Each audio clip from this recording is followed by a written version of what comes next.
The afternoon sun cast long shadows across Holloway Factory's scrapyard, where rusted metal parts and discarded machinery littered the ground like fallen soldiers. But today, something unprecedented was happening that would shake the small industrial town of Millvale to its core. A crowd had gathered near the loading dock, their expressions a mixture of curiosity, disgust, and morbid fascination. Before we jump back in, tell us where you're tuning in from. And if this story touches you, make sure you're subscribed, because tomorrow I've saved something extra special for you. Eleanor Marshall adjusted her threadbare coat as she sat in her wheelchair at the center of this impromptu audience. At 19, her thin frame seemed almost swallowed by the metal contraption that had been her constant companion since childhood. Her auburn hair fell across her face, partially obscuring green eyes that flickered with a mixture of humiliation and defiant fury. Despite the circumstances, there was an undeniable strength in her posture, her hands gripping the wheelchair's armrests so tightly her knuckles had gone white. "Ladies and gentlemen," Gerald Marshall's voice cut through the murmur of the crowd like a dull blade. "I present to you my daughter Eleanor, factory reject, but still useful." The tall, gaunt man gestured toward Eleanor with calloused hands that trembled slightly from what the more observant onlookers recognized as withdrawal symptoms. Good with numbers can sew, repair small mechanical items, and works twice as hard as any able-bodied person to prove her worth. The crowd shifted uncomfortably. This wasn't machine parts or surplus equipment being sold off. This was a human being. A young woman whose only defect was legs that couldn't support her weight, the result of a childhood illness that had twisted her spine and weakened her lower limbs. "Starting bid is $3,000, Gerald announced with the enthusiasm of a carnival. "Barker, this girl can cook, clean, do accounting, and she's got more grit than most folks with working legs. Medical bills are piling up, and I can't afford to keep feeding a mouth that doesn't contribute enough." A horrified silence fell over the factory yard.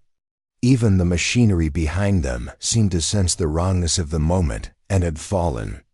Quiet. Eleanor's face remained impassive, but those close enough could see the storm brewing behind her eyes, not of fear, but of rage carefully contained. "Marshall!" The voice that boomed across the yard belonged to Sheriff Donovan, a stocky man whose uniform strained against his broad shoulders.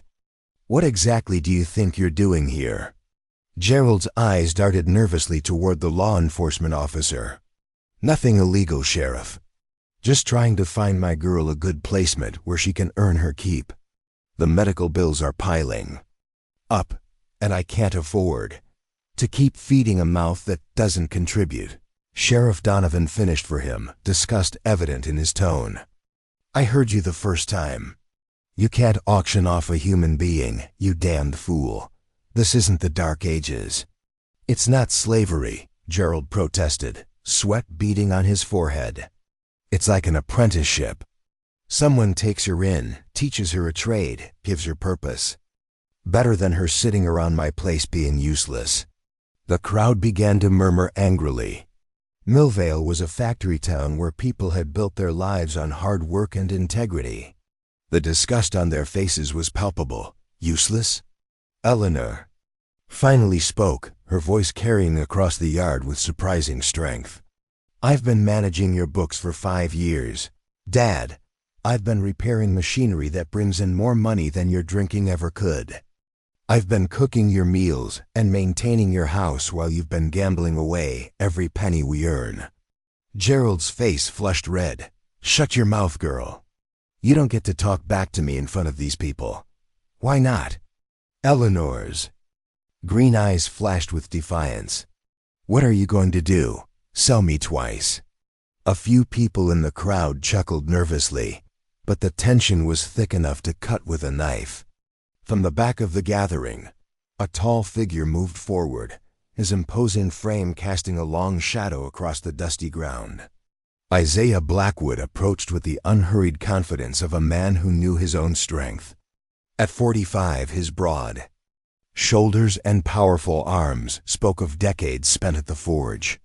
His dark skin gleamed with a light sheen of sweat from the morning's work, and his close-cropped beard was peppered with gray that matched the silver streaks in his hair.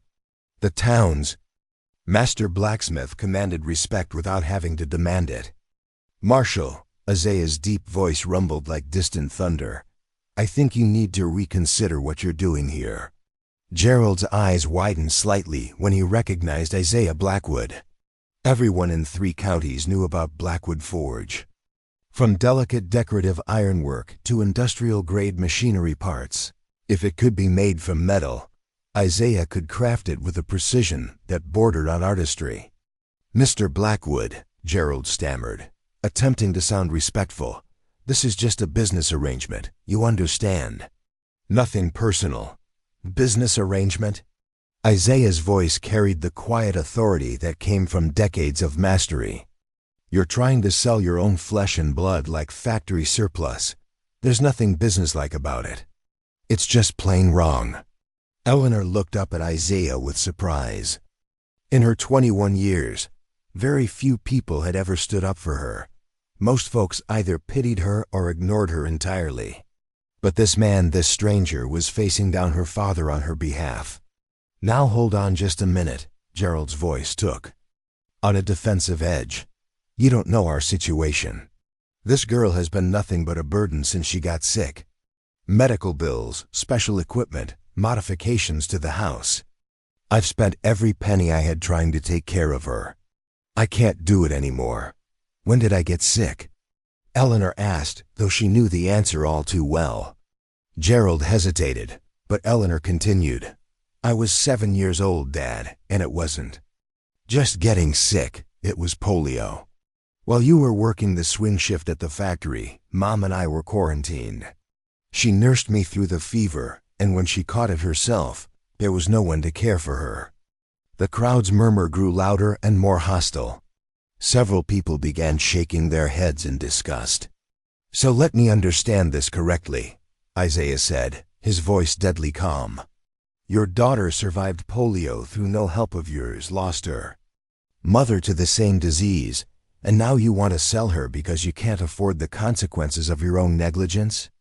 "It was an epidemic," Gerald protested. "And I never said sell, I said find her a good home where she can contribute." "By taking money for her," Sheriff Donovan interjected. "That's called selling, Marshall." Eleanor had been watching this exchange with growing amazement. For the first time in years, people were treating her like a human being rather than a problem to be solved or a burden to be managed. But she also knew her father well enough to recognize the dangerous glint in his bloodshot eyes. "Dad," Eleanor said quietly, "just stop, please. This isn't going to end well for either of us." "You shut up," Gerald snapped, raising his hand as if to strike his daughter. Isaiah moved faster than anyone expected a man his size could move. His hand clamped down on Gerald's wrist with the strength of someone who had spent his life working with iron and fire. "I wouldn't do that if I were you," Isaiah said, his voice barely above a whisper, but carrying enough menace to make Gerald go pale. The crowd pressed closer, sensing that something significant was about to happen. Isaiah could feel dozens of eyes on him, waiting to see what he would do next. He looked down at Eleanor, studying the young woman's face carefully. Despite everything she had endured, there was intelligence in those green eyes more than intelligence. There was determination and a fierce pride that hadn't been broken despite years of abuse and neglect. "Miss," Isaiah said, addressing Eleanor directly for the first time, "what's your name?" "Eleanor Marshall, sir. But most folks just call me Ellie." "Well, Ellie, I'm Isaiah Blackwood. I run the forge about a mile east of town." Isaiah released Gerald's wrist and took a step back. "I'm curious, what do you know about metalwork?" Eleanor's eyes lit up slightly. "I've been repairing small mechanical items since I was 12, sir. Dad's watches, neighbors' clocks, kitchen appliances. I have good hands and a better eye for detail. Never worked with a forge, though." Isaiah nodded slowly. He had been around craftspeople his entire life, and could tell when someone truly understood the value of precision versus someone who was just repeating things they had heard. The understanding of how things fit together, that's a talent that can't be taught. You either have the eye for it or you don't. Preparing and narrating this story took us a lot of time, so if you are enjoying it, subscribe to our channel. It means a lot to us. Now back to the story. Isaiah turned to Gerald. "Marshall, I'm going to make you an offer." Gerald's eyes gleamed with sudden interest. "What kind of offer?" $5,000, Isaiah said, his voice carrying clearly so everyone could hear. The crowd gasped. That was nearly twice the starting bid Gerald had announced. But Isaiah continued, raising his voice so everyone could hear. "I'm not buying your daughter. I'm buying her freedom." Gerald looked confused. What's that supposed to mean? Isaiah reached into the leather satchel he carried and pulled out his checkbook. "It means I'm going to pay you $5,000 to sign over legal guardianship of Ellie to me. She'll come to my forge, learn the trade, and be treated like the human being she is instead of the commodity you're trying to make her." "Guardianship?" Gerald sputtered. "She's 19 years old. She doesn't need a guardian." "Maybe not." "Legally," Isaiah said, writing the check with steady hands. "But she needs someone who will give her the opportunity to build a real life. And from what I can see, that someone sure as hell isn't you." Eleanor stared at Isaiah in shock. This stranger was offering to essentially buy her away from her father, but not as property, as a person deserving of respect and opportunity. "I don't understand," Eleanor said quietly. "Why would you do this? You don't even know me." Isaiah folded the check and looked Eleanor in the eye. "Miss Ellie, I've been a blacksmith for 30 years. I've learned to judge character pretty quickly, whether it's in metal or a person. You've got something most folks spend their whole lives searching for. What's that? Fire in the soul. The kind that doesn't get extinguished no matter how hard life tries to douse it." Gerald snatched the check from Isaiah's hand before anyone could object. His eyes widened when he saw the amount. This is really for $5,000. "It is," Isaiah confirmed. "But there are conditions." Gerald looked suspicious. "What conditions?" "First, you sign papers giving up any legal claim to Ellie. Second, you never contact her again unless she reaches out to you first. Third, if I ever hear about you trying to pull something like this again with anyone else, I'll make sure everyone in the county knows exactly what kind of man you really are." The crowd murmured approval. Several people nodded vigorously. Gerald looked at the check, then at his daughter, then back at the check. The internal struggle was visible on his face greed, warring with whatever tiny shred of paternal feeling might still exist. "Dad," Eleanor said softly, "just take the money and go. We both know this is for the best." Gerald's face hardened. "Fine, but don't come crying to me when you realize what you've gotten yourself into, girl. This man doesn't know what kind of burden you really are." Isaiah stepped closer to Gerald, his voice low enough that only the three of them could hear. "The only burden I see here is the one you've been carrying around your whole life, a complete lack of human decency." Gerald pocketed the check and stalked away without another word, pushing through the crowd toward his rusted pickup truck. The sound of his engine starting and his tires spinning in the dirt marked the end of one chapter and the beginning of another. Sheriff Donovan approached Isaiah and Eleanor. "Mr. Blackwood, I appreciate what you just did, but I need to make sure everything here is legal and above board." "Of course, Sheriff. I'll have my attorney draw up the proper paperwork this week. In the meantime, Ellie is welcome to stay at my home as my guest." Eleanor looked overwhelmed. "Mr. Blackwood, Isaiah, please." "Isaiah, I don't know what to say. This is incredibly generous, but I can't let you just give away $5,000 for someone you don't know." Isaiah smiled for the first time that day, revealing a slight gap between his front teeth. "Miss Ellie, the best investments I've ever made are the ones that seemed risky at first glance. Besides, I didn't get this far in life by playing it safe." The crowd began to disperse, many people stopping to shake Isaiah's hand or pat Eleanor on the shoulder as they passed. Word of what had happened would spread through the county by nightfall. As the dust settled and the factory yard emptied, Isaiah looked down at Eleanor, who was still processing everything that had just occurred. "So, Ellie, are you ready to see what a real forge looks like?" Eleanor looked up at this man who had just changed her entire life with the stroke of a pen. "Yes, sir. I think I am."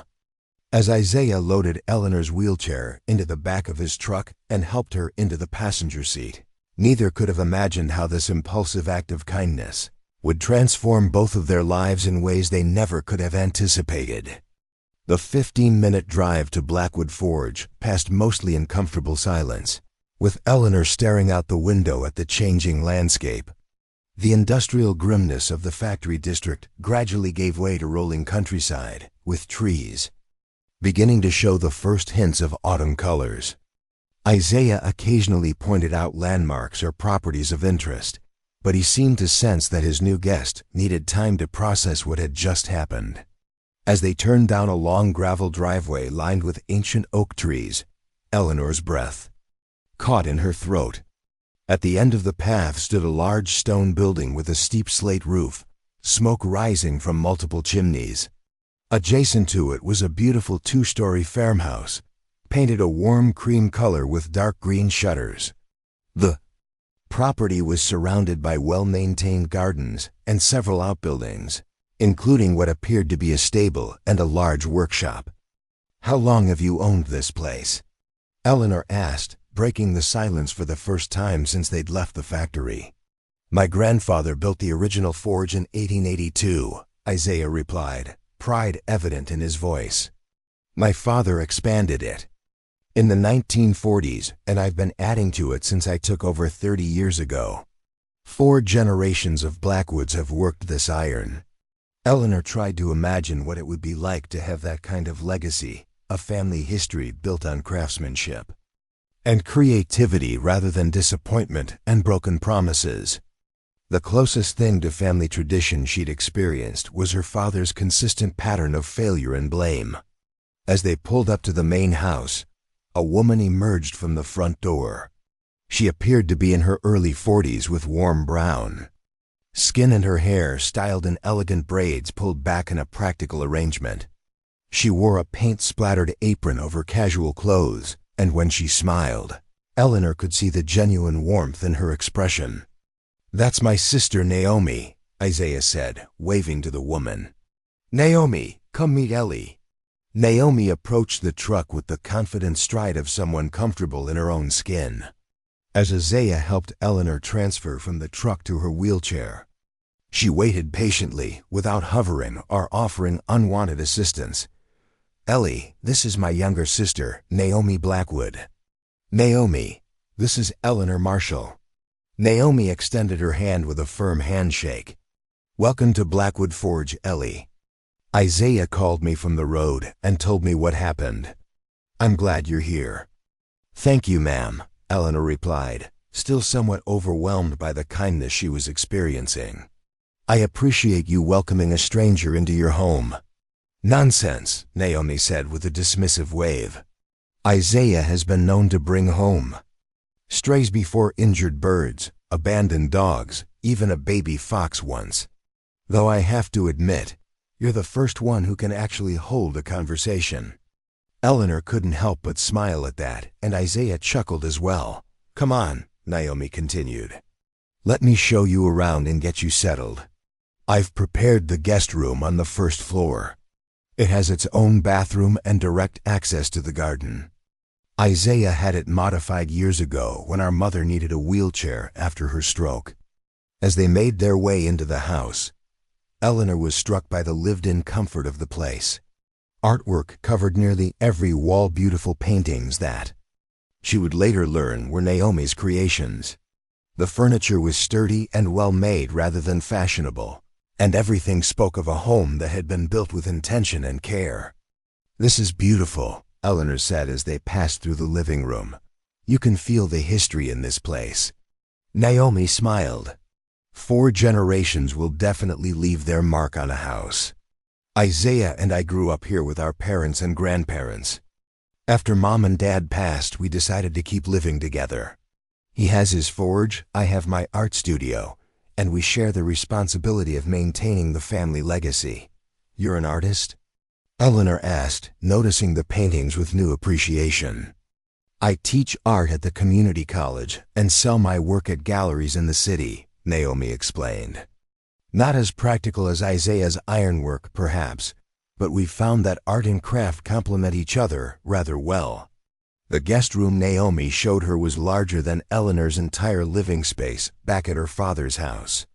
A queen-sized bed dominated one wall, while a desk and comfortable reading chair occupied the space near large windows that looked out over beautiful gardens.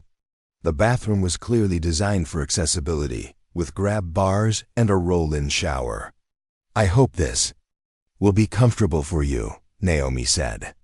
If you need anything adjusted or if there's anything else you require, just let us know. This is more than I ever expected, Eleanor said honestly. Thank you both. I just want you to know that I don't expect charity. I'm willing to work for my keep, whatever that looks like. Isaiah, who had been standing in the doorway, nodded. We'll figure that out together, Ellie. But first, why don't you tell us a bit about yourself? What did your life look like before today? Eleanor hesitated. She had spent so many years avoiding talking about her circumstances that opening up felt strange and vulnerable. But these people had already shown her more kindness in a few hours than she had experienced in years. I guess I should start with getting sick, she said finally. I was 7 years old when polio hit our town. My mother and I were quarantined together. She didn't make it. The virus damaged my spinal cord, and I never walked again. Naomi settled into the reading chair while Isaiah remained standing, both giving Eleanor their full attention. Dad was working at the Holloway Factory then, Eleanor continued, her voice growing quieter. He couldn't handle Mom's death and my disability. He started drinking, gambling, getting into debt. I became his caretaker rather than the other way. Around. She paused, gripping her wheelchair's armrests as the memories came flooding back. By the time I was 12, I was managing our household completely. I taught myself bookkeeping from library books, learned mechanical repair from old Mr. Wilson down the street. I finished high school through correspondence courses because Dad wouldn't drive me to school, and the town has no accessible public transportation. Isaiah and Naomi exchanged a glance but remained silent, letting Eleanor tell her story at her own pace. When I turned 18, I tried to find work. I'm good with numbers, good with my hands. But nobody would hire me. Either their buildings weren't accessible, or they just took one look at the wheelchair and decided I couldn't possibly be useful. Her voice took on a bitter edge. Meanwhile, Dad's debts kept growing. He gambles at Mitchell's bar every Friday night, and lately, he's been losing more than winning. Is that why he tried to sell you? Naomi asked gently. Because of gambling debts? Eleanor nodded. Last month, some men came to the house. They said Dad owed them $3,000, and they weren't leaving without it. That's when he got the idea to auction me off to cover his debts. He said since I was costing him so much money in medical expenses, I should at least be worth something to somebody. Isaiah's hands had clenched into fists. How did you survive all these years? How did you pay for medical care? I did odd jobs from home bookkeeping for small businesses, repair work, sewing. Dad took most of what I earned, but I managed to hide enough to cover my basic medical needs. As for surviving, Eleanor looked directly at Isaiah and Naomi. The worst part wasn't the disability or even the poverty. It was watching him slowly turn me into a scapegoat for everything he hated about his own life. Every setback, every disappointment, every consequence of his bad decisions, it all became my fault because I was there and couldn't fight back. Why didn't you leave? Isaiah asked. You're an adult. You could have found your own place. With what money? On what income? Eleanor asked. Dad made sure I never had access to any official paperwork, birth certificate, social security card, medical records. He said since I was disabled, he had to manage everything for me. I tried to get a real job a few times, but without documentation. And with my mobility limitations, nobody would hire me. Naomi wiped away tears she hadn't realized were falling. Ellie, what you've survived, the strength that must have taken. I didn't feel strong, Eleanor said quietly. Most days I felt like I was disappearing, like I was becoming this non-person who existed only to absorb blame and make Dad feel better about his choices. Isaiah walked to the window and stared out at his forge. When he spoke, his voice was tight with controlled anger. That man destroyed your life twice, once by failing to care for you when you were a child who needed him, and again by making you believe you deserved what happened to you. Maybe I did, Eleanor said reflexively, then immediately looked, surprised that she had spoken the words aloud. No, Naomi said firmly, standing up from her chair. No, you absolutely did not. A 7-year-old child who loses her mother and her health does not deserve to be punished for the rest of her life. Isaiah turned back to face Eleanor. Ellie, I need you to understand something. What happened to you was a tragedy, but it wasn't your fault. What your father did to you afterward, that was a choice, his choice.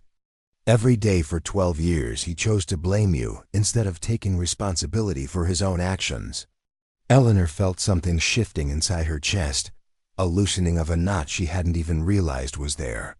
It's hard to believe that sometimes. When someone tells you something every day for 12 years, it starts to feel like the truth. Well, now you're going to hear something different every day, Naomi said.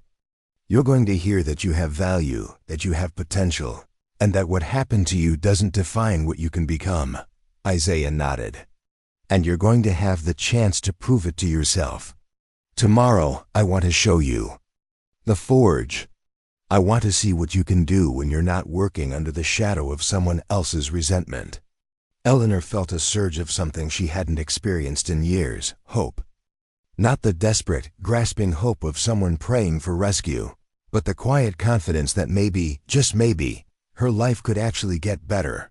There's one more thing I need to tell you, Eleanor said, about why today happened. Dad owes money to some dangerous people. They gave him until the end of the month to pay up, or they said they'd take it out of him physically. That's why he was so desperate to get cash quickly. You couldn't have prevented that, Isaiah said. A man who would auction off his own daughter had already crossed lines that most people wouldn't even consider. What I can't figure out, Eleanor said, is why you did what you did. $5,000 is a lot of money to spend on a stranger, especially one with as much baggage as I have. Isaiah smiled for the first time since they had started this conversation. Ellie, let me tell you something about metalwork. The most beautiful pieces I've ever created came from materials other craftsmen had discarded. Pieces with flaws or irregularities that they couldn't see how to work with. But with patience, vision, and respect for the material's true nature, those imperfect pieces become something extraordinary. He paused, looking directly into Eleanor's eyes. I have a feeling you're going to be one of my masterpieces. As the sun began to set over Blackwood Forge, casting long shadows across the gardens, Eleanor felt something she hadn't felt since before her illness, the possibility that tomorrow might be better than today. For the first time in years, she wasn't afraid of what the future might hold. Eleanor's first morning at Blackwood Forge began before dawn with the rhythmic clanging of metal against metal. The familiar sound of a hammer striking an anvil drifted through her open window, calling to her like a siren song. She had barely slept, her mind racing between disbelief at her new circumstances and anticipation about what would be expected of her. The comfortable bed felt foreign after years of sleeping on a thin mattress in her father's cramped house. A gentle knock on her door interrupted her thoughts. Ellie, you awake in there? Naomi's voice carried through the heavy oak door. Yes, been up for a while, Eleanor called back, already transferring from bed to wheelchair with practiced ease. Mind if I come in? I brought coffee. Please come in. Naomi entered carrying a steaming mug and wearing paint-splattered overalls that looked like they had seen plenty of creative duty. Isaiah's already at the forge. He wanted to let you sleep in, but I figured you might be too keyed up for that. You're right. Eleanor accepted the coffee gratefully, inhaling the rich aroma. It was better than anything she had tasted in years. Thank you. How are you feeling about everything? Naomi asked, settling into the reading chair. Yesterday was a lot to process. Honestly, I keep waiting to wake up and find out this is all some kind of dream, Eleanor admitted. People don't usually get rescued from situations like mine. Naomi studied her face carefully. What's scaring you most about being here? The directness of the question caught Eleanor off guard. She was used to people talking around her situation, not addressing it head on. I guess I'm afraid I'll disappoint you both, she said finally. What if I'm not as capable as Isaiah thinks I am? What if my father was right, and I really am just a burden? Then we'll figure it out together. Naomi said simply, But Ellie, I've lived with a master craftsman for 45 years. I've learned to read people pretty well, and I see something in you that I don't think your father ever bothered to look for. What's that? Vision, real vision. The ability to see what something could become instead of just what it is right now. Before Eleanor could respond, the sound of approaching footsteps caught their attention. Through the window, they could see Isaiah approaching the house, his powerful frame silhouetted against the rising sun. Looks like your orientation is about to begin, Naomi said with a smile. Isaiah has been planning this since he hung up the phone with me yesterday. They made their way outside where Isaiah was waiting, wiping his hands on a cloth that had once been white but was now stained with the evidence of a lifetime of work with metal and fire. The morning air was crisp and clear, carrying the sense of coal smoke, hot metal, and the indefinable smell of creativity that Eleanor found immediately comforting. Morning, Ellie, Isaiah called out. Hope you're ready to see what real metalwork looks like. More than ready, Eleanor replied, unable to hide her excitement. The forge was housed in a stone building about 50 yards from the main house. As they approached, Eleanor could feel the heat radiating from within, a living presence that beckoned her forward. Isaiah pushed open the heavy wooden door, revealing a space that took her breath away. The main room was cavernous with a high ceiling crossed by massive wooden beams. Light streamed in through tall windows, illuminating dancing dust motes and casting dramatic shadows across the equipment. Multiple workstations were arranged throughout the space, each one dedicated to a different aspect of the craft. The central forge glowed with orange coals, its heat creating ripples in the air above it. This is, Eleanor whispered, overwhelmed by the beauty and purposeful arrangement of the space. This is Blackwood Forge, Isaiah said, pride evident in his voice. My great-grandfather built the original structure, but each generation has added their own touches. The main forge there is over 100 years old, but we've updated the ventilation and safety systems. Over there is where we do finishing work, and that section is for the more delicate pieces. Eleanor's eyes were drawn to the walls where hundreds of tools hung in precise arrangements, hammers of every shape and size, tongs, chisels, punches, and tools she couldn't even name. Along another wall stood completed pieces, decorative gates, railings, light fixtures, and sculptures that demonstrated a mastery that took her breath away. These are all your work? She asked, unable to hide her awe. Some are mine, some were my father's, a few were my grandfather's, Isaiah explained. Blackwood Forge has a reputation for quality that spans generations. People come from 3 states away to commission our work. Eleanor wheeled herself further into the space, absorbing every detail. I've never seen anything like this. The most complicated thing I've ever fixed was Mrs. Greeley's antique clock, and that was just gears and springs. Isaiah smiled.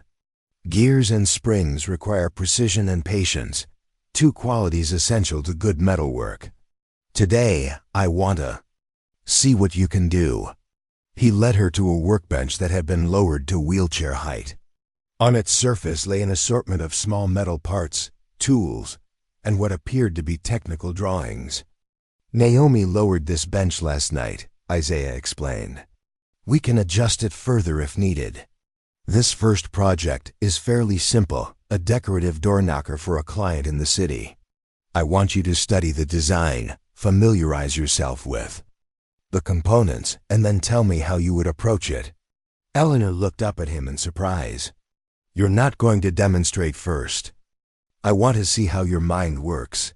Ellie, there's no right or wrong approach here. I just want to understand how you think about solving problems. For the next hour, Eleanor immersed herself in studying the design and components. The door knocker was to be a stylized fox with intricate details in the fur and face. The pieces had been rough cut, but required significant refining, joining, and finishing to match the elegant design in the drawings. Isaiah worked at another station, occasionally glancing over, but never interrupting her concentration. The only sounds were the hiss of the forge, the distant ring of hammer on anvil from an apprentice working in another section, and the soft scratching of Eleanor's pencil as she made notes on the design. Finally, she looked up. I think I understand. The approach now. Isaiah set down his tools and came to her station. Tell me your thoughts. The basic form is already rough cut, but the face needs more definition. I'd start with these fine chisels to add the detail to the fur texture, then use progressive grades of files for the facial features. The ears need to be angled slightly, differently than they're cut now to match the drawing. The striking plate would be attached last, after the main piece is polished and treated. Isaiah's eyebrows rose slightly. That's exactly the approach I would take. How did you determine the sequence? Eleanor shrugged. It seemed logical. You want to do the detail work before the finishing, and you need to ensure the structural elements are correct before adding the decorative ones. That kind of logical thinking can't be taught, Ellie. It's intuitive. Isaiah pulled up a stool and sat across from her. But I'm curious, where did you learn to read technical drawings? The library, Eleanor replied. After I started repairing things for neighbors, I realized I needed to understand how to read schematics and diagrams. The librarian, Mrs. Peterson, helped me find books on mechanical drawing and basic engineering principles. You taught yourself engineering principles from library books? Isaiah asked, clearly impressed. I had a lot of time on my hands, Eleanor said with a slight smile. Dad was usually at the bar or working, and I couldn't exactly go out much. Books became my teachers. Isaiah nodded thoughtfully. Today, I want you to work on this door knocker. Take your time, use whatever tools you need, and ask questions if you're unsure. I'll be working on a larger commission nearby. As the day progressed, Eleanor lost herself in the work. The feel of the metal under her hands, the precise control required for each cut and file stroke, the gradual emergence of the fox's features from the rough material. It was the most engaging work she had ever done. Occasionally she would look up to see Isaiah working on an elaborate iron gate, his powerful arms manipulating the metal with a combination of strength and delicacy that seemed almost magical. By late afternoon, Eleanor's back ached and her hands were sore, but the fox door knocker was taking beautiful shape. The detail in the fur was coming alive. The face had character and expression, and the proportions matched the design perfectly. Isaiah approached her workstation, wiping sweat from his brow with a bandana. May I? He asked, gesturing to the piece. Eleanor nodded, suddenly nervous about his assessment. Isaiah picked up the door knocker, turning it over in his hands, examining every detail with a craftsman's critical eye. For a long moment he said nothing, and Eleanor felt her anxiety mounting. "Ellie," he finally said, his deep voice serious, "in 30 years of training apprentices, I have never seen first-day work of this quality." Eleanor blinked in surprise. "Really?" "Really. Your attention to detail is exceptional. The texture of the fur, the expression in the eyes, you've captured exactly what the design intended. But you've also added something of yourself to it. That's the difference between craft and art." Eleanor felt warmth spreading through her chest that had nothing to do with the forge's heat. For the first time in her memory, someone was seeing her work, really seeing it, and valuing what she could create rather than focusing on what she couldn't do. "Thank you," she said quietly.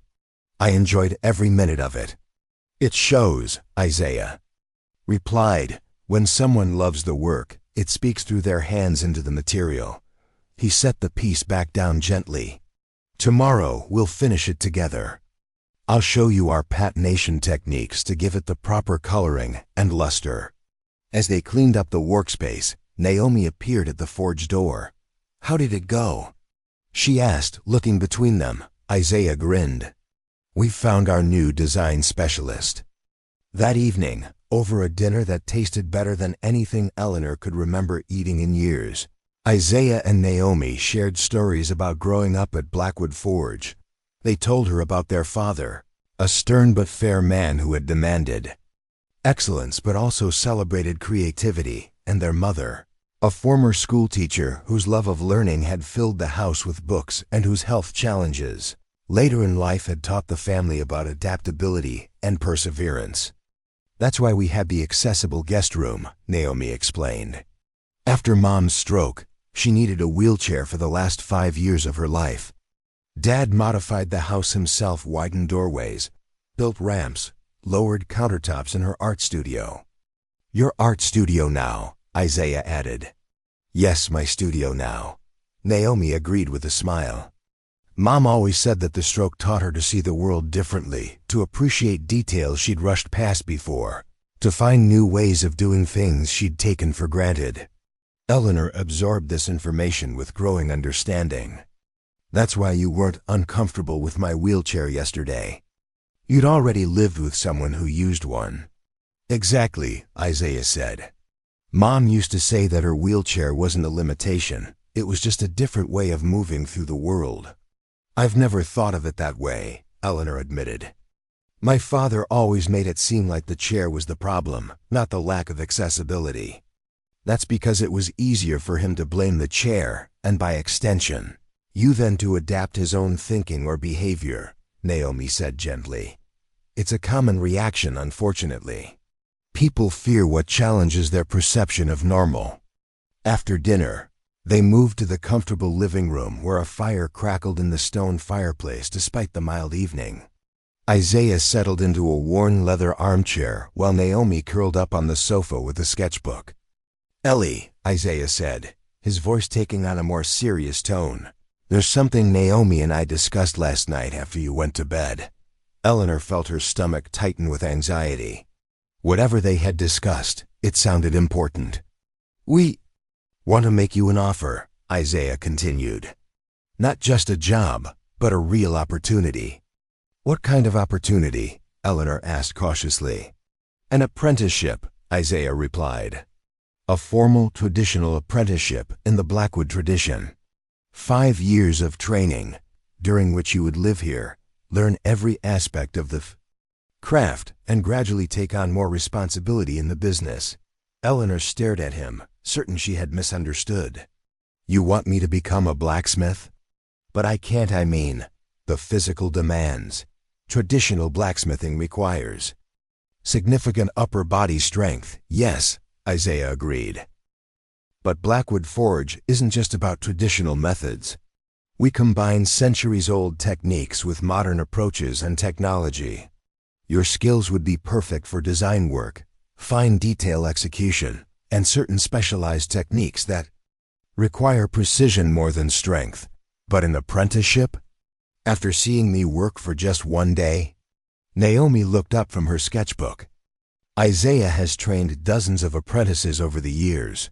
Ellie, he can tell within hours whether someone has the right combination of aptitude, patience, and passion. He saw it in you immediately. There's something else, Isaiah added. After your 5 years of apprenticeship, assuming you complete the training to our standards, you would become a partner in Blackwood Forge. Eleanor felt the world tilt around her. A partner?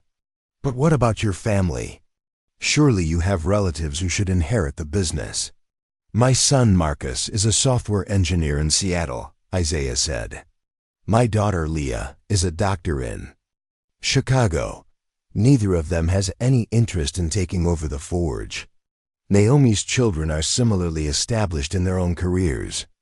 Blackwood Forge needs someone who understands it, who loves it, and who will carry on the legacy we've built.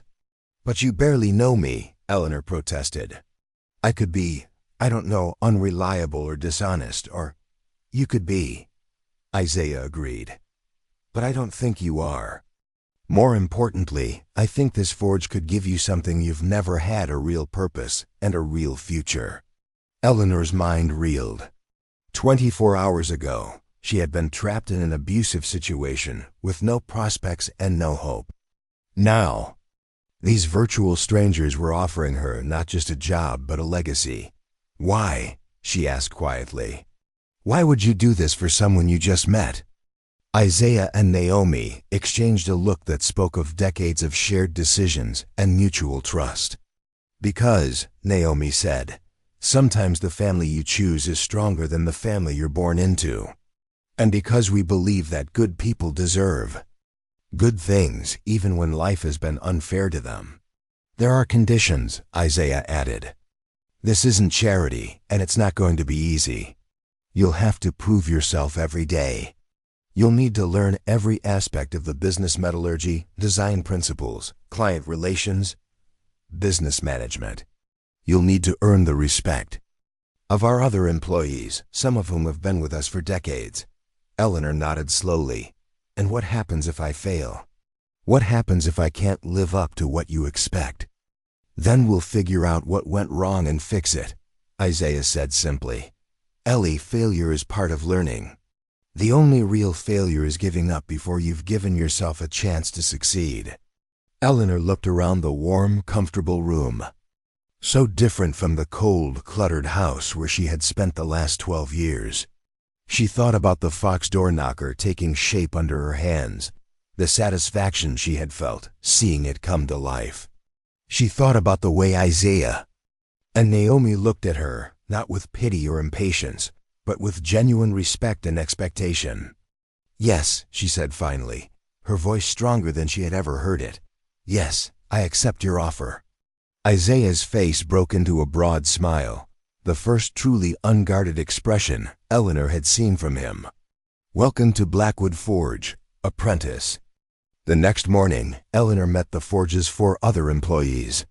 There was Miguel, a middle-aged journeyman blacksmith who had worked for the Blackwoods for 15 years. Tyler, a recent fine arts graduate who specialized in decorative metalwork. Diane, the office manager who handled client relations and bookkeeping. And James, the senior craftsman who had been with the forge for nearly 30 years. Folks, Isaiah announced as they gathered for the morning meeting, this is Eleanor Marshall.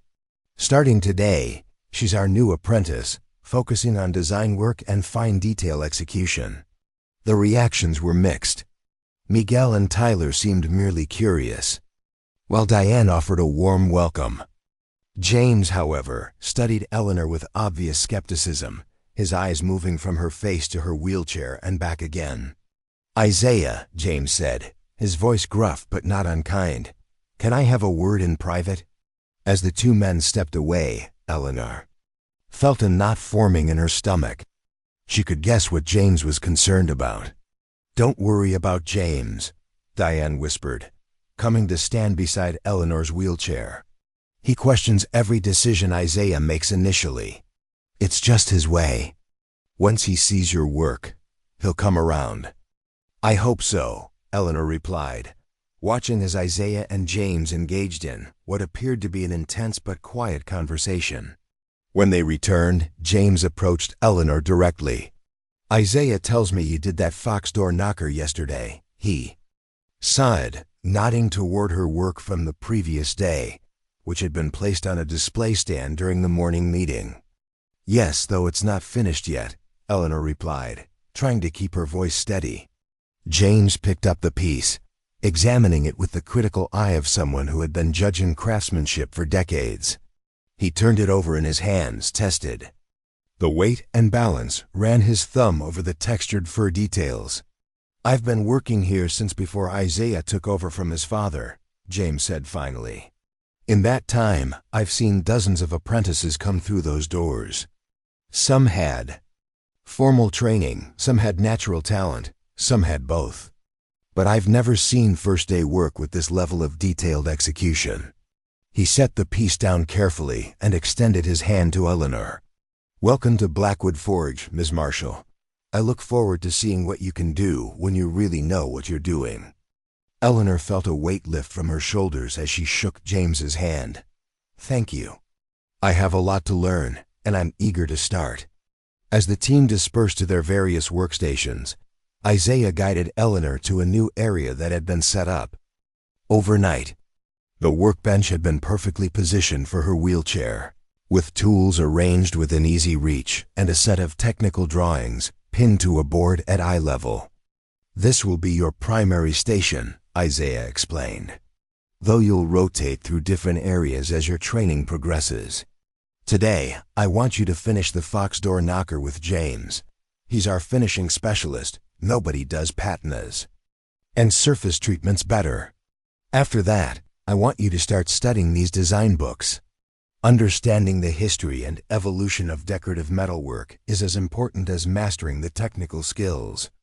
As Eleanor began working with James on the finishing techniques for the door knocker, she felt a sense of belonging that had been missing from her life for as long as she could remember. Here, in this ancient craft practiced in modern ways, she had found a place where her mind and hands could work together to create beauty from raw material.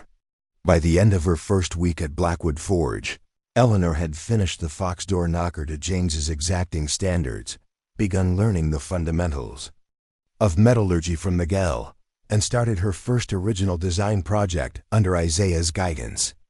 Her hands were calloused, her arms ached pleasantly from the unaccustomed work, and her mind was filled with new knowledge that seemed to connect with her innate understanding of how things worked. What she didn't know was that her presence at the forge had already begun to ripple outward through the community, setting in motion events that would challenge everything she was building and force her to confront the demons of her past once more. For while Eleanor was discovering her potential at Blackwood Forge, Gerald Marshall was nursing his grievances and plotting a reckoning that would shake the foundations of her new life. 3 weeks into Eleanor's new life at Blackwood Forge, the transformation in her was already evident to everyone who knew her. Her thin frame had begun to fill out with healthy muscle from the physical work.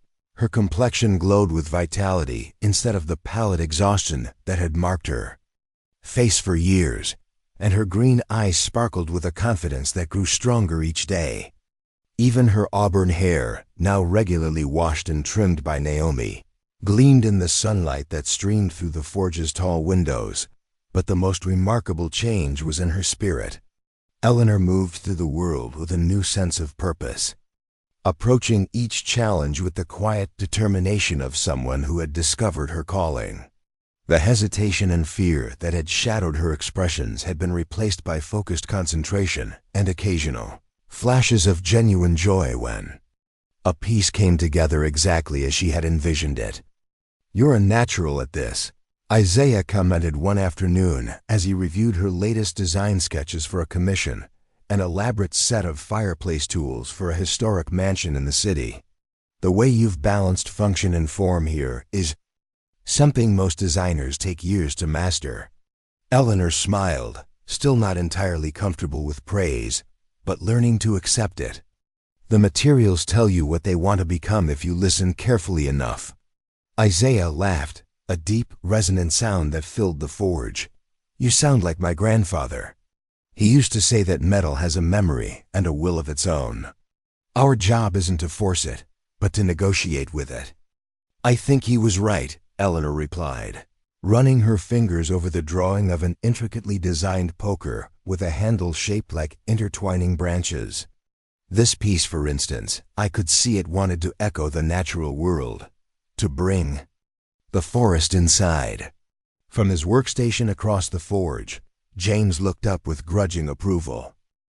In the 3 weeks since Eleanor had arrived, his initial skepticism had gradually given way to respect as he witnessed her innate understanding of both design principles and material properties. "She's got the eye, Isaiah. No denying that." Isaiah nodded in agreement, and the hands to match. He turned back to Eleanor. "I think you're ready to start working with the hot metal. We'll begin with small pieces, teaching you forge control and hammer techniques." Eleanor's eyes widened with excitement. Until now, she had been focused on design work, finishing, and cold metal work, the aspects of the craft that Isaiah had deemed most immediately accessible given her physical limitations. The forge itself, the beating heart of the operation with its glowing coals and transformative heat, had remained James and Isaiah's domain. "Are you sure?" she asked, glancing down at her wheelchair. "I wasn't sure if I'd be able to. We've been working on something." Isaiah interrupted, gesturing for her to follow him to a section of the forge that had been curtained off for the past week. "James, Miguel, and I have been putting this together in the evenings." He pulled back the heavy canvas curtain to reveal a modified forge station unlike anything Eleanor had seen before. The forge itself had been lowered and redesigned with a cutout that would accommodate her wheelchair, allowing her to get close enough to work safely. Special tools with extended handles hung from a custom rack within easy reach, and a smaller anvil was mounted at the perfect height for her seated position. "You adapted the entire station for me," Eleanor whispered, overcome with emotion. "Blacksmiths have been adapting their tools to suit their needs for thousands of years," Isaiah replied matter-of-factly. "This is just another evolution of the craft." James approached, wiping his hands on his apron. "The design is actually quite elegant. We've incorporated counterweights and leverage principles that make the work less about brute strength and more about technique and control. In some ways, it's an improvement on traditional methods." Eleanor wheeled herself to the station, examining every detail of the thoughtful modifications. Her fingers traced the smooth contours of the forge edge, the perfectly positioned tools, the ingenious systems designed to compensate for her disability without compromising the integrity of the work. "I don't know what to say," she finally managed, looking up at the 3 men who had created this gift for her. "Say you'll start learning forge work tomorrow," Isaiah suggested with a smile. "James has agreed to be your primary instructor for this phase of your training. There's no one better at controlling heat and understanding the language of hot metal." James, typically reserved and gruff, actually smiled. "It'll be a challenge for both of us. I've never taught someone who works from a seated position, and you'll be learning techniques that usually rely on full body leverage. We'll figure it out together." The next morning, Eleanor arrived at the forge an hour earlier than usual, eager to begin her training with the live fire. She found James already there, the forge lit and glowing, various metal stock prepared and organized neatly beside the modified station. "First lesson," James said without preamble as she approached. "Respect the fire, but don't fear it. The forge is your partner, not your adversary." For the next 3 hours, James guided Eleanor through the fundamentals of forge work, controlling the temperature through airflow, reading the colors of the heated metal to determine its malleability, holding and manipulating the stock safely, and beginning the basic hammer techniques that would form the foundation of all her future work. Despite the adaptations to the station, the work was physically demanding. Eleanor's arms burned with exertion, sweat poured down her face in the intense heat, and her initial attempts at shaping the metal were clumsy and imprecise. But with each repetition, with each patient correction from James, she began to feel the rhythm of the work, the conversation between hammer, metal, and forge. By midday, She had managed to create a simple S-hook, the traditional first project for any blacksmith apprentice. It was rough and imperfect, but it was unmistakably an S-hook, functional and complete. "Not bad for a first attempt," James said, examining the piece critically. "Your hammer control needs work, and you're still hesitant with the heat, but the basic form is correct. We'll try again this afternoon." Coming from James, this was high praise indeed. Eleanor's face glowed with pride as much as from the forge's heat. "Thank you for your patience. I know this must be different from how you usually teach." James considered this for a moment. "Different, yes, but not necessarily more difficult. In some ways, you're a better student than most. You don't have preconceptions about how the work should be done, so you're open to finding your own approach." As the days passed, Eleanor's skills with the forge grew rapidly. Her unique position and perspective led her to develop techniques that were distinctly her own, innovations born of necessity that sometimes proved more efficient than traditional methods. Isaiah observed her progress with quiet satisfaction, occasionally suggesting refinements, but largely allowing James to guide this phase of her training. By the end of her first month at Blackwood Forge, Eleanor had begun combining her natural design talents with her new forge skills, creating small decorative elements that showcased both artistic vision and technical proficiency. Her first complete project, a delicate but sturdy plant hanger with twisted stems and leaf details, had so impressed a visiting client that they had commissioned a matching set on the spot. "You're advancing faster than any apprentice I've ever trained," Isaiah told her one evening as they reviewed her progress. "At this rate, you'll be handling independent commissions within a year, not the 3 we'd initially planned." Eleanor's heart swelled with pride, but before she could respond, Naomi appeared at the forge door, her expression troubled. "Isaiah, Ellie, you need to come to the house. Sheriff Donovan is here." Eleanor felt a chill that had nothing to do with the cooling forge behind her. In her experience, unexpected visits from law enforcement rarely brought good news. In the main house, Sheriff Donovan stood in the living room, his hat in his hands and a grave expression on his face. "Miss Marshall, Mr. Blackwood, thank you for coming so quickly." "What's this about, Sheriff?" Isaiah asked, his deep voice calm but alert. "I'm afraid there's been a situation involving Gerald Marshall," the sheriff replied, glancing at Eleanor with concern. "He's been arrested for assault and property damage at Mitchell's bar last night." Eleanor's hands tightened on the armrests of her wheelchair. "Was anyone seriously hurt?" "The bartender has a broken nose, and the owner's son has a concussion," Sheriff Donovan said, "plus about $5,000 in damages to the bar itself." According to witnesses, Mr. Marshall was heavily intoxicated and ranting about being cheated out of money that was rightfully his. Isaiah's expression darkened. "The money I paid him for releasing his claim on Eleanor." "That appears to be the case," the sheriff confirmed. Witnesses report he was shouting about blood money and demanding to know where his daughter was hiding. "He knows exactly where I am," Eleanor said quietly. "He's just creating drama to justify his own bad behavior. It's a pattern." "Well, he's sobering up in my jail now," Sheriff Donovan said. "And that brings me to the reason for my visit. During processing, we discovered that Mr. Marshall has outstanding warrants in 2 neighboring counties for fraud and passing bad checks. Given these new charges and his prior record, he's looking at significant jail time." Eleanor absorbed this information with a complex mixture of emotions: concern, vindication, guilt, and a strange sense of relief that her father's actions were finally catching up with him. "What does this have to do with us?" Isaiah asked, though his tone suggested he already suspected the answer. "Mr. Marshall is requesting to see his daughter," Sheriff Donovan replied, confirming Isaiah's suspicion. "He claims he needs to discuss family matters before his case proceeds." Eleanor felt all eyes in the room turn to her.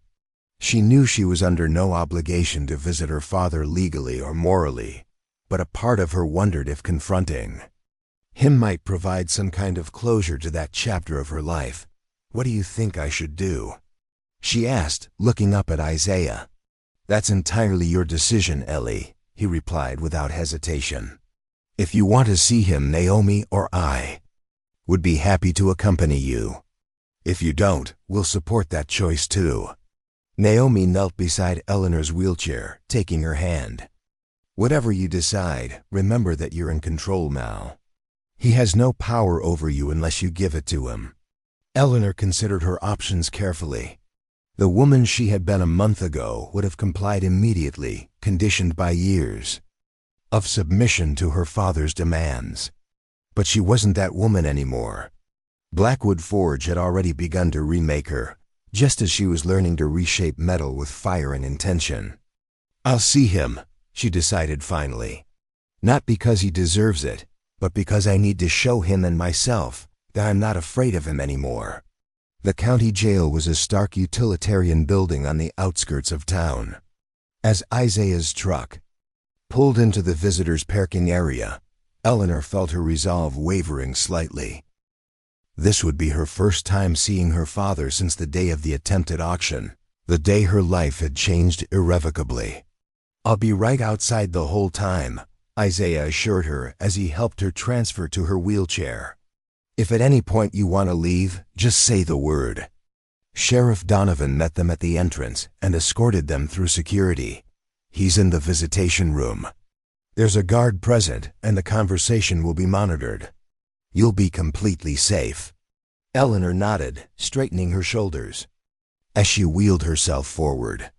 "I know. I'm not worried about my safety. I just want to get this over with." The visitation room was divided by a thick glass partition with communication ports. On the other side, Gerald Marshall sat hunched in a plastic chair, looking considerably worse than when Eleanor had last seen him. His face was haggard, with several days' worth of stubble and dark circles under his bloodshot eyes. His hands, resting on the narrow counter before him, trembled slightly. When he saw Eleanor, his expression shifted rapidly between surprise, resentment, and a calculated attempt at paternal concern. "Ellie," he said, his voice scratchy and hoarse, "you came." "Yes," she replied simply, positioning her wheelchair across from him. "Sheriff Donovan said you wanted to see me." Gerald leaned forward, lowering his voice conspiratorially despite the fact that everything he said was being monitored. "Listen, Ellie, I'm in a bad situation here. These charges are serious, and I need your help. What kind of help could I possibly offer?" Eleanor asked, keeping her voice steady and her expression neutral. "That blacksmith paid me good money for you," Gerald said, revealing his true intentions immediately. $5,000.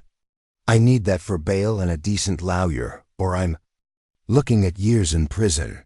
Eleanor felt a wave of disgust but was also strangely grateful for her father's transparency. There were no pretenses here, no false claims of missing her or being concerned for her welfare. Just naked self-interest, as always. "The money is gone, Dad," she said quietly.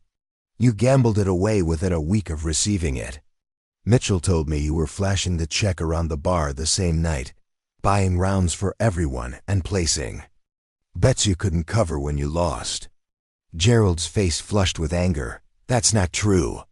I had expenses, debts to pay." "Stop lying," Eleanor interrupted, her voice firm but not raised. "I managed our finances for years. I know exactly what debts you had and what you prioritized. The money is gone because you chose to waste it, just like you've wasted every opportunity you've ever had." For a moment, Gerald looked genuinely shocked at her directness. His daughter had never spoken to him this way before, with clarity, confidence, and without fear of his reaction. "You've changed," he muttered accusingly. "That blacksmith has turned you against me." "No, Dad, you did that yourself, long before Isaiah Blackwood entered our lives." Eleanor leaned forward slightly. "Do you know what I've been doing since you tried to sell me at the factory yard? I've been learning a trade, a real valuable skill that people respect. I've been creating beautiful and useful things with my hands. I've been treated like a person with potential instead of a burden to be blamed for every problem. Gerald's expression darkened. So you think you're better than me now? You think wheeling around a fancy forge making pretty trinkets makes you special? I don't think I'm better than you, Eleanor replied calmly. I think I'm finally being allowed to become who I was always meant to be. The person Mom would have wanted me to become. At the mention of her mother, Gerald's face contorted with a mixture of grief and rage. Don't you dare bring her into this. You don't know what it was like for me, losing her and being left with a crippled kid to raise. On my own. Eleanor refused to be baited by his self-pity or his derogatory language. You're right. I don't know what it was like for you.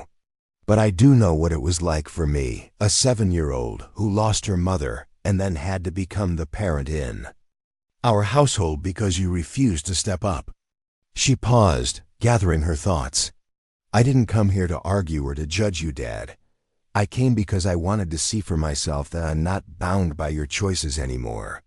I wanted to look you in the eye and tell you that despite everything, I'm going to be okay. Gerald stared at her, momentarily speechless. In his daughter's composed demeanor and clear-eyed gaze, he was forced to confront the reality of his own failures in a way he had always managed to avoid. What about me? He finally asked, his voice smaller now. What am I supposed to do? That's up to you, Eleanor said. For once in your life, you'll have to take responsibility for your own actions without having me there to blame or to clean up your messes. Maybe that's exactly what you need. She began to back her wheelchair away from the partition. Goodbye, Dad. I hope you find a way to make peace with yourself. Ellie, wait. Gerald called, desperation creeping into his voice. You can't just leave me here. I'm your father. Eleanor paused, looking at him one last time. Yes, you are, and nothing can change that biological fact. But being a father is about more than DNA. It's about choices, daily choices to protect, support, and nurture. By that definition, you stopped being my father a long time ago. With that, she turned and wheeled herself out of the visitation room, her heart pounding but her mind clearer than it had been in years. Outside, Isaiah waited patiently, his solid presence a reassuring contrast to the turbulent emotions swirling within her. Ready to go home? He asked simply, making no demands for information about the conversation. Eleanor nodded, surprised to find that her eyes were dry.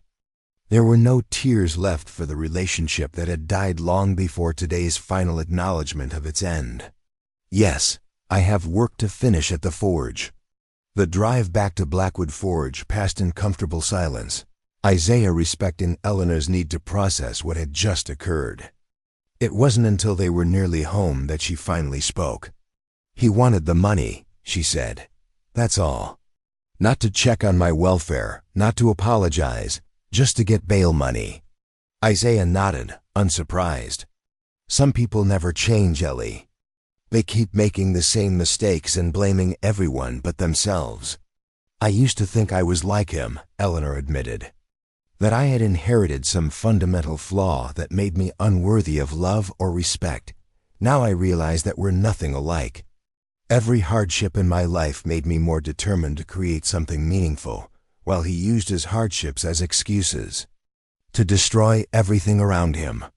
Isaiah glanced at her with pride in his eyes. That's the difference between someone with a craftsman's soul and someone who's lost their way. You see potential where others see only limitations.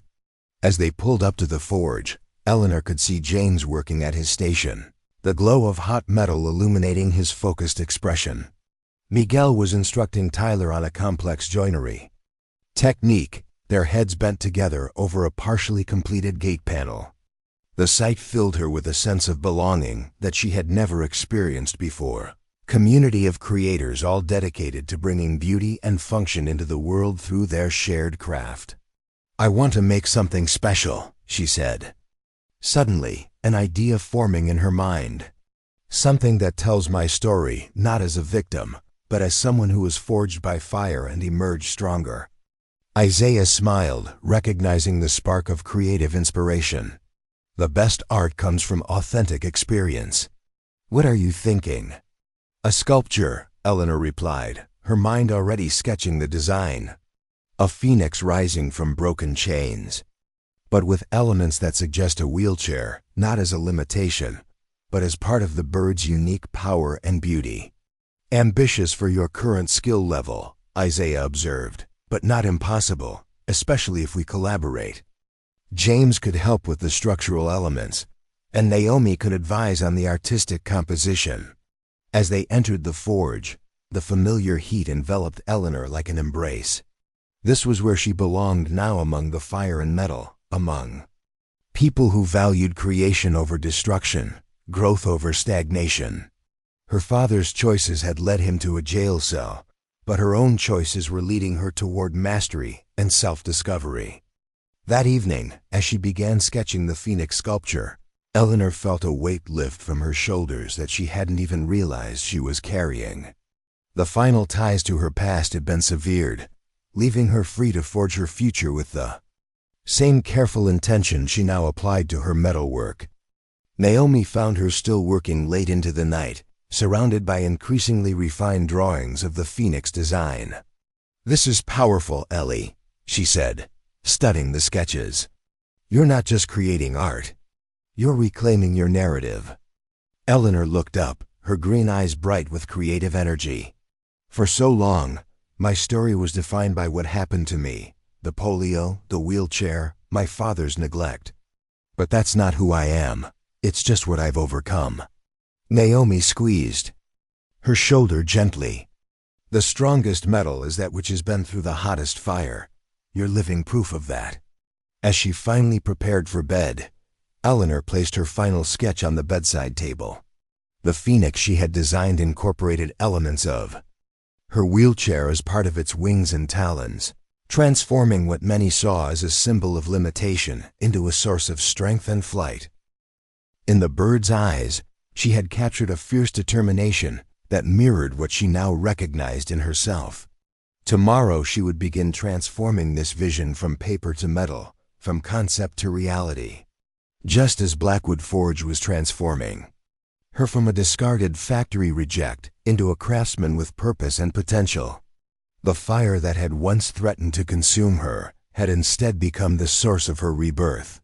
The Phoenix Project, as it came to be known around Blackwood Forge, transformed over the next 2 months from Eleanor's initial sketches into a stunning work of metal artistry. The sculpture stood 3 feet tall on its blackened steel base, depicting a bird mid-flight with wings crafted from elements that subtly evoked wheelchair components. Spokes became feathers, curved handles formed the graceful arch of the neck. Wheel rims defined the powerful wingspan. Yet these references weren't immediately obvious. They revealed themselves only upon closer inspection, inviting viewers to reconsider their preconceptions about disability and limitation. What made the piece truly remarkable was Eleanor's innovative combination of techniques. The body of the phoenix gleamed with polished copper that caught the light like living flame, while the wings incorporated both darkened steel and brass accents that created a dynamic sense of movement. The chains breaking beneath the bird's talons were crafted from iron, their rough texture contrasting with the refined elegance of the phoenix itself. "It's extraordinary," Isaiah said the day Eleanor completed the final patination process. "Not just technically impressive, but emotionally powerful. This isn't apprentice work, Ellie. This is the work of an artist finding her voice." Eleanor ran her fingers along the smooth curve of the phoenix's wing, feeling the hundreds of hours of labor that had gone into its creation. "I couldn't have done it without everyone's help." This was true. The project had become a collaborative effort that showcased the strengths of the entire Blackwood team. James had helped Eleanor master the structural engineering challenges of balancing the piece. Miguel had taught her specialized joining techniques that allowed disparate metals to work harmoniously together. Tyler had contributed suggestions for the patination that brought the different surfaces to life. Even Diane had participated, researching phoenix mythology from cultures around the world to inform the symbolic elements. You led the project, Isaiah reminded her. You had the vision and the determination to see it through, even when the technical challenges seemed insurmountable. That's what being a master craftsman is ultimately about, not just skill, but leadership and perseverance. Word of the extraordinary sculpture spread quickly through the local arts community. When the Regional Arts Council president visited Blackwood Forge and saw the phoenix, she immediately invited them to display it in the upcoming Metal Arts exhibition, prestigious annual event that typically featured work only from established masters. We've never included an apprentice's work before, the president explained, but this piece transcends categories. It needs to be seen. The exhibition was scheduled for the first weekend in October, just 6 months after Eleanor had arrived at Blackwood Forge. As the date approached, the entire team worked with renewed energy and purpose, preparing not just the phoenix, but a curated selection of Blackwood Forge's finest recent works for display. 2 weeks before the exhibition, Naomi found Eleanor working late in the design studio, finalizing the presentation materials that would accompany their pieces. You should get some rest, Naomi advised, setting a mug of tea beside Eleanor's. Sketches. You've been pushing yourself too hard. Eleanor smiled, stretching arms that had grown noticeably stronger over the past months. I'm almost finished. I just want to make sure everything is perfect. Naomi pulled up a chair, studying Eleanor's face. You know, when Isaiah first brought you here, I was concerned about you. Because of the wheelchair? Eleanor asked. Used to such admissions by now. Not at all, Naomi replied. I was concerned because you reminded me of Isaiah after our mother died. He threw himself into the forge work so completely that he nearly burned himself out literally and figuratively. He was using the craft as both escape and salvation. Eleanor considered this comparison thoughtfully. And you think I'm doing the same thing? I think you're discovering that creating beautiful things is healing, Naomi said. And that's wonderful. But I also think you need to remember that your value isn't solely determined by what you produce. You matter because you're Eleanor, not just because you're a gifted metalworker. That's a difficult concept for me, Eleanor admitted. For most of my life, I was defined by what I couldn't do. I couldn't be normal. Couldn't meet my father's expectations. Here, for the first time, I'm defined by what I can create. It's intoxicating. Understandably so, Naomi agreed. Just remember that rest and reflection are as important to the creative process as the work itself. Even metal needs to cool and settle between transformations. Eleanor nodded, recognizing the wisdom in Naomi's gentle guidance. I'll finish this section and then call it a night. Promise. As Naomi left, Eleanor turned back to her work, but found her mind wandering to the upcoming exhibition. While her primary focus had been on the phoenix, she had also created several smaller pieces that would be displayed functional items, like candle holders and decorative hooks that incorporated her distinctive aesthetic of transforming perceived weaknesses into unique strengths. What would visitors to the exhibition see when they looked at her work? Would they recognize the story she was trying to tell about resilience and reinvention? Or would they simply see pretty objects without understanding the philosophy behind them? More pointedly, how would they react when they saw her, a young woman in a wheelchair, identified as the creator of these powerful metal sculptures? Would they be impressed by what she had overcome? Or would they define her primarily by her disability, despite the evidence of her capabilities right before their eyes? These questions still troubled her as she finally went to bed, the shadows of her past stretching into her present, despite all her progress. The morning of the exhibition dawned clear and crisp, with autumn colors painting the countryside in vibrant hues that matched the excitement Eleanor felt. The Blackwood team had spent the previous day setting up their display area in the large converted warehouse that housed the exhibition. Now, as Isaiah's truck pulled into the parking lot, Eleanor could see a line of people already waiting for the doors to open. Quite a turnout, Isaiah observed, helping Eleanor transfer to her wheelchair. The Phoenix has generated quite a buzz in the art community. People are coming specifically to see it. Eleanor felt a flutter of nerves. I hope it lives up to expectations. It will exceed them, James said confidently from the back seat. The senior craftsman had insisted on accompanying them today, his gruff exterior barely concealing his pride in Eleanor's accomplishment. Inside, the exhibition space was transformed from the empty hall they had left yesterday. Now it hummed with energy as exhibitors made final adjustments to their displays and staff prepared for the influx of visitors. The Blackwood Forge area stood out immediately, their years of experience in presentation evident in the thoughtful lighting, elegant pedestals, and cohesive arrangement that showcased each piece to its best advantage.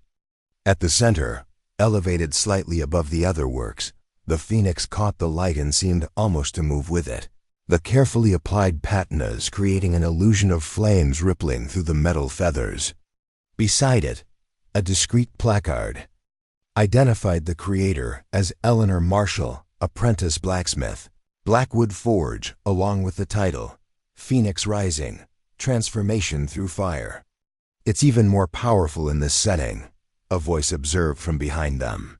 Eleanor turned to find a tall woman with silver hair and piercing blue eyes studying the sculpture with evident appreciation. Thank you, Eleanor responded. The lighting really brings out the patination details. I'm Margaret Chun, director of the National Metal Arts Museum. The woman introduced herself, extending her hand. And you must be Eleanor Marshall. I've been hearing remarkable things about your work. Eleanor shook her hand, trying to conceal her surprise. The National Metal Arts Museum was the country's premier institution dedicated to the metal arts, housing collections that spanned centuries and showcased the finest examples of the craft from around the world. It's an honor to meet you, Director Chun, Eleanor managed, acutely aware of Isaiah and James standing proudly behind her.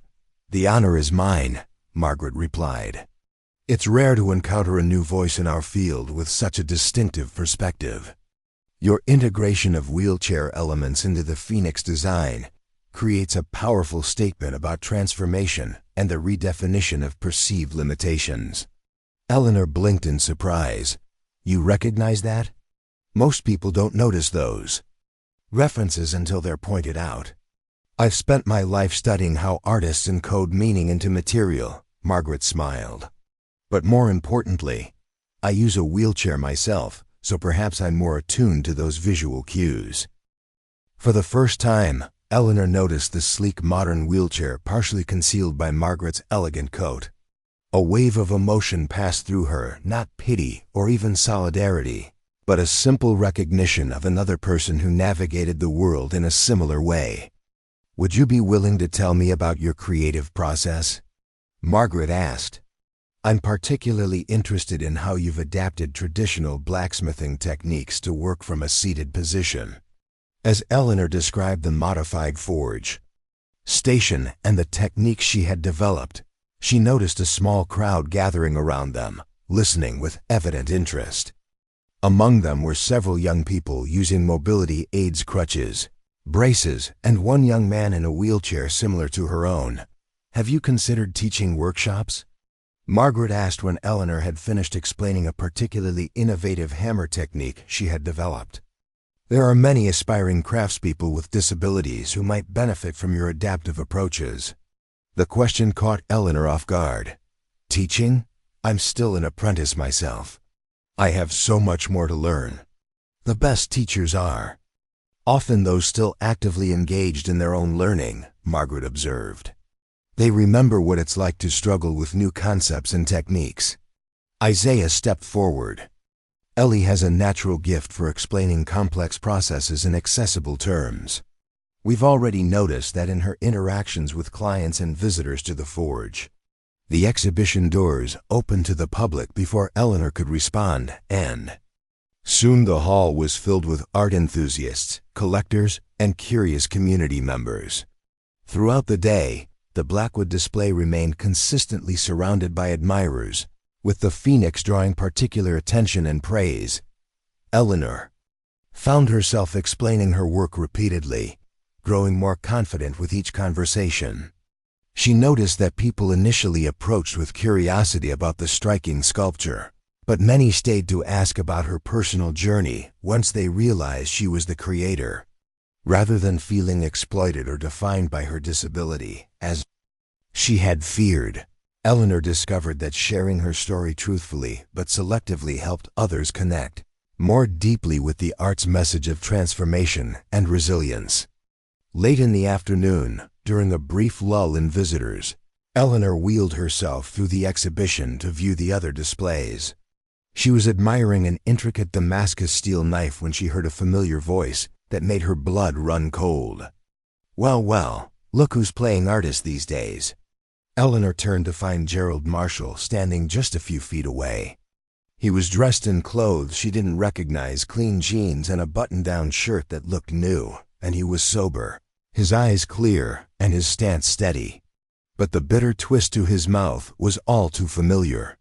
"Dad," she acknowledged, keeping her voice neutral despite her racing heart. "I didn't expect to see you here." "Got out last week," he said, gesturing vaguely as if to indicate the world beyond the exhibition. "Good behavior and overcrowding. Judge gave me probation instead of the full sentence." Eleanor nodded, unsure what response he wanted. "I'm glad. You're doing better." Gerald's eyes narrowed slightly. "Saw in the paper that my daughter was some big-shot artist now, showing her work at a fancy exhibition. Had to see for myself if it was true." "Have you seen the Phoenix?" Eleanor asked, deciding to focus on the art rather than their complicated relationship. A flicker of something, perhaps grudging admiration, crossed Gerald's face. "Yeah, I saw it. Pretty impressive, I'll give you that. Never would have thought you had that in you." The backhanded compliment was so typically Gerald that Eleanor almost smiled. Some things never changed. "There was a lot I could do that you never noticed, Dad." Gerald shifted uncomfortably, looking around at the crowded exhibition hall. "Listen, Ellie, I didn't come here to fight. I wanted to see how you were doing, and to tell you that I'm trying to get my act together." Eleanor studied her father's face, looking for signs of the manipulation that had characterized their relationship for so long. But there was something different in his expression now, a weariness, yes, but also a hint of genuine reflection. "That's good to hear," she said carefully. "What are your plans?" "Got a job at Peterson's auto shop," Gerald replied. "Nothing fancy, just basic mechanical work, but it's steady. Found a room to rent near downtown. Taking it one day at a time, like they taught us in the jail's recovery program." Eleanor nodded, maintaining her emotional distance but acknowledging his effort. "I hope it works out for you." An awkward silence fell between them, filled with the weight of years of hurt and disappointment.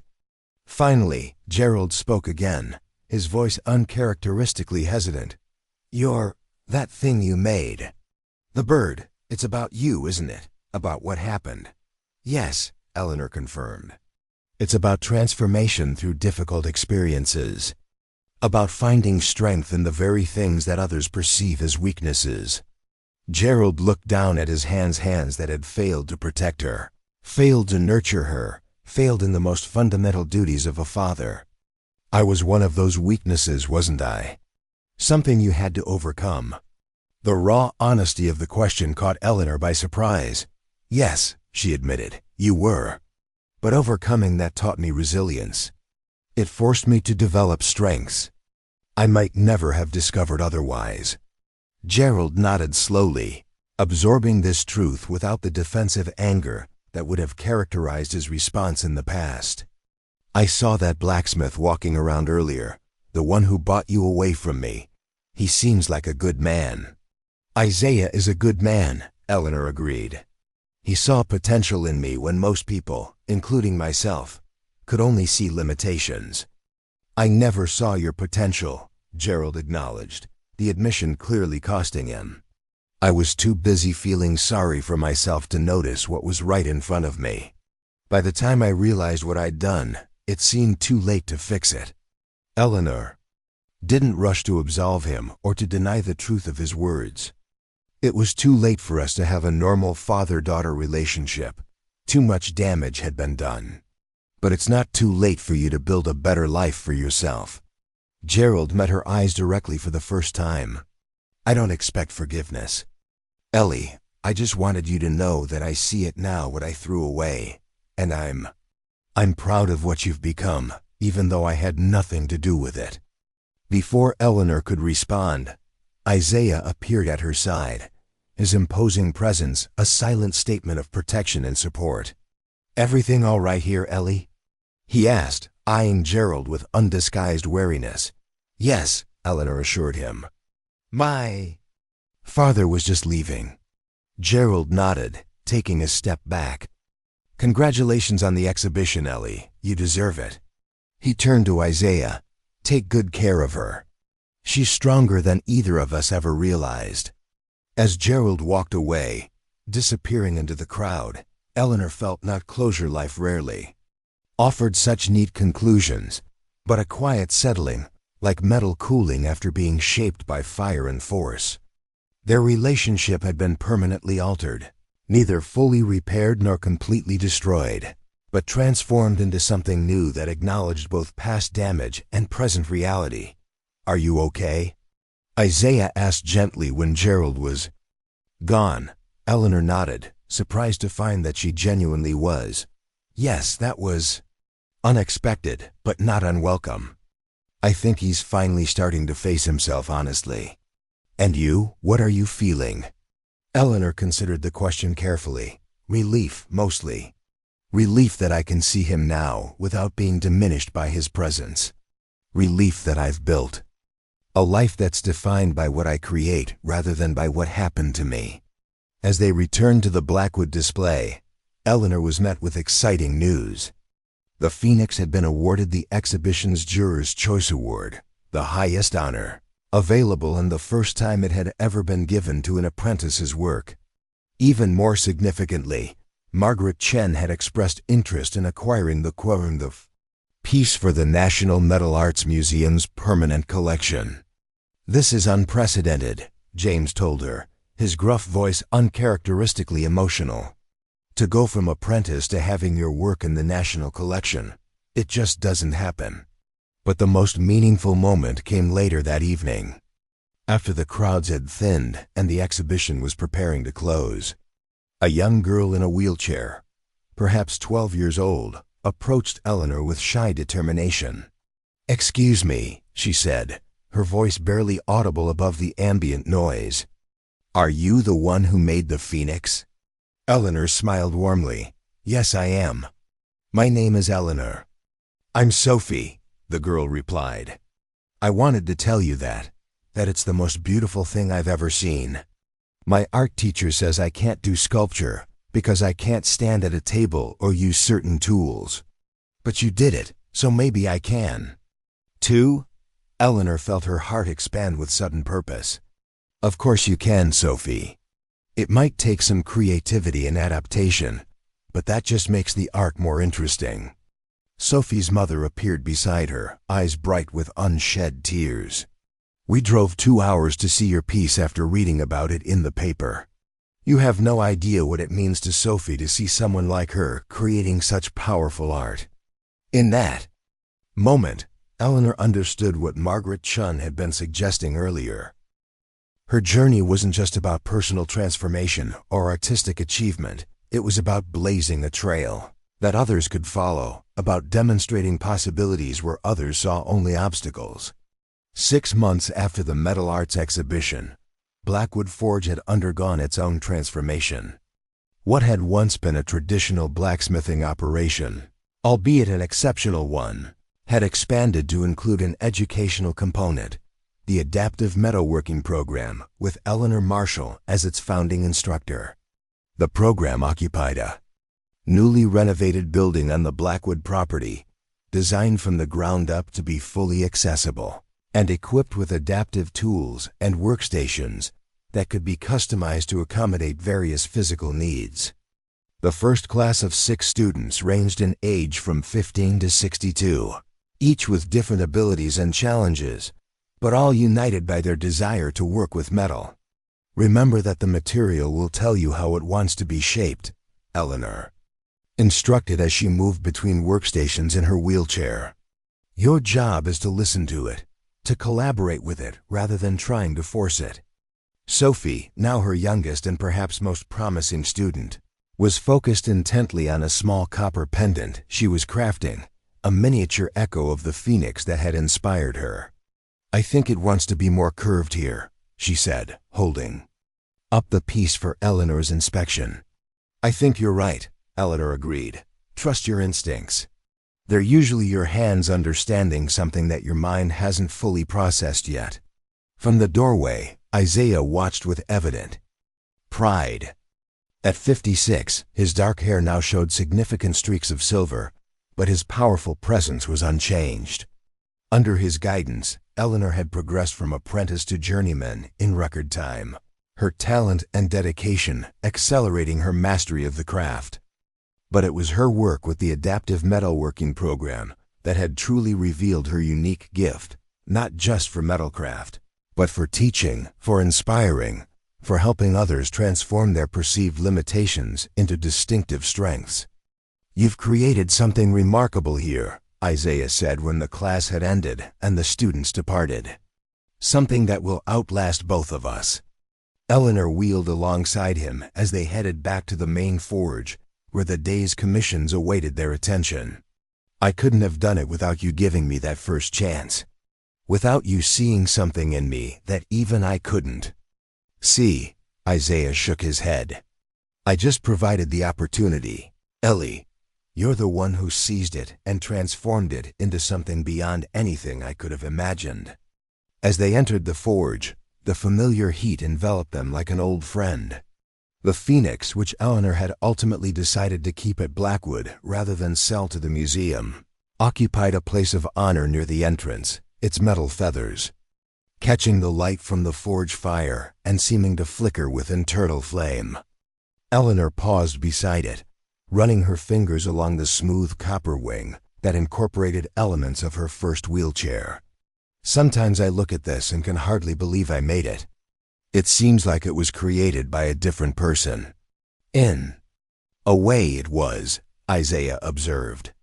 The Eleanor who arrived here 2 years ago is not the same woman who stands before me now. You've been through the forge, tested by fire, and emerged stronger. Eleanor smiled at the metaphor. Just like the metal we work with, heat reveals the true nature of things, doesn't it? It burns away pretense and weakness, leaving only what's essential. The afternoon sunlight streamed through the tall windows of the forge, illuminating dust motes and casting long shadows across the worn stone floor. Eleanor looked around at the space that had become more than a workplace. It had become her sanctuary. Her canvas, her platform for reaching others who, like her, had been discarded as factory rejects by a world too quick to judge based on appearances. In the corner, her newest project waited, a collaborative sculpture with her advanced students that would eventually stand in front of the county courthouse. A public testament to the idea that diversity of ability leads to diversity of perspective, ultimately, to richer, more innovative creations. The design featured 7 figures, each representing a different type of ability or disability, standing in a circle with their hands joined. When completed, it would be the largest public artwork in the county's history, and the first created entirely by artists with disabilities. Do you ever think about that day at the factory yard? Isaiah asked, following her gaze to the new project. About how differently things might have turned out. Eleanor considered the question. Sometimes. But then I remember something my mother used to say before she died. She told me that what happens to us matters less than what we choose to do about it. That day at the factory yard was horrible, but it led me here, to this life I could never have imagined. She wheeled toward her workstation, ready to begin the afternoon's tasks. My father saw me as defective, a factory reject that couldn't perform as expected. You saw me as custom designed for a different purpose, unique rather than flawed. Isaiah smiled at the assessment. I just recognized a kindred spirit, someone who speaks the language of material and form. Someone who understands that imperfection is often where the most interesting possibilities lie. As Eleanor began heating metal for the day's work, she reflected on the journey that had brought her to this moment. From a frightened young woman being auctioned off as a burden, to a respected artisan and teacher who had found her voice and was helping others find theirs, the transformation seemed almost as miraculous as the phoenix rising from ashes. Yet it hadn't been miraculous at all. It had been the result of daily choices, consistent effort, the courage to try and fail and try again, and the support of people who saw potential where others saw only problems. Just like the metalwork she now loved, her life had been shaped by heat and pressure, by careful intention and occasional happy accidents, by the willingness to adapt when traditional methods wouldn't serve. You know, Eleanor said as she watched the metal in the forge begin to glow with transformative heat, I think I finally understand what you meant that first day when you said I had fire in my soul. Isaiah looked up from his own work, eyebrows raised in question. You meant that some people have the capacity to be changed by their challenges rather than destroyed by them. Eleanor continued. That the same heat that melts one person tempers another. Precisely, Isaiah nodded. And you've not only been tempered by your trials, you've learned to control the fire, to use it to transform others, to illuminate possibilities they couldn't see before. As the afternoon progressed into evening, Eleanor lost herself in the rhythm of the work, in the dance between creator and material that had become the heartbeat of her new life. Each hammer strike, each careful manipulation of hot metal, each design decision was both an expression of who she had become and a step toward who she was still becoming. The factory reject had found her perfect design, not despite her differences, but because of them. And in that discovery lay a truth that extended far beyond metalcraft, that our greatest strengths often emerge from our greatest challenges, that our unique perspectives are precisely what the world needs most from us, and that true mastery lies not in overcoming limitations, but in transforming them into distinctive gifts. Up next, you've got 2 more standout stories right on your screen. If this one hit the mark, you won't want to pass these up. Just click and check them out. And don't forget to subscribe and turn on the notification bell so you don't miss any upload from us.